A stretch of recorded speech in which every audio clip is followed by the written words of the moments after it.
Bu xəstəliyin əmələ gəlməsində əsas səbəb kimi qəbul olunur mədə-bağırsaq sisteminin normal işləməməsi. Yəni, ya ishalın olması, ya qəbizliyin olması, defekasiya aktının çətin olması. Bu məsələlərə diqqət eləmək lazımdır.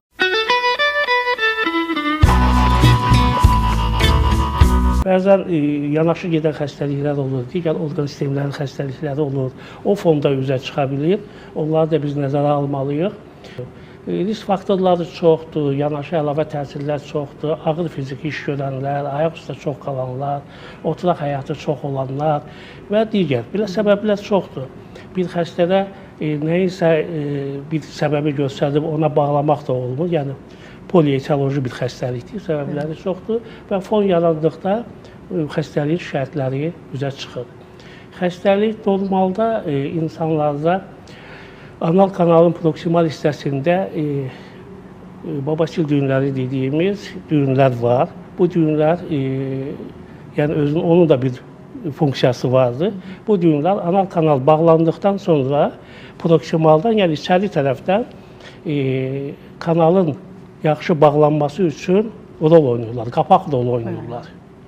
Defekasiya aktı zamanı, nəqiz xaric olan zaman o babasil düyünlərin üzərindən keçdikdə onun içərisində olan qan qovulur, geçir və defekasiya aktı baş verir.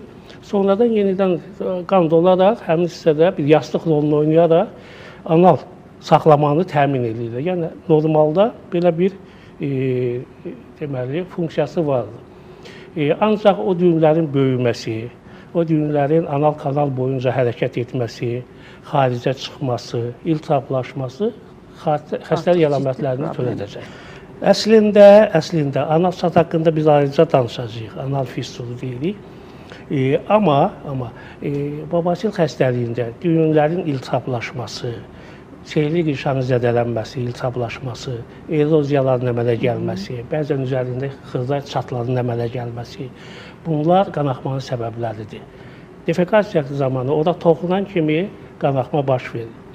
Amma çatın əmələ gəlməsi babasillə bağlıdırmı? Bunlar ikisi də düz bağırsaq xəstəliklərdir. O risk faktorları ki var, onların hər biri bu xəstəliyin əmələ gəlməsində rol oynaya bilər.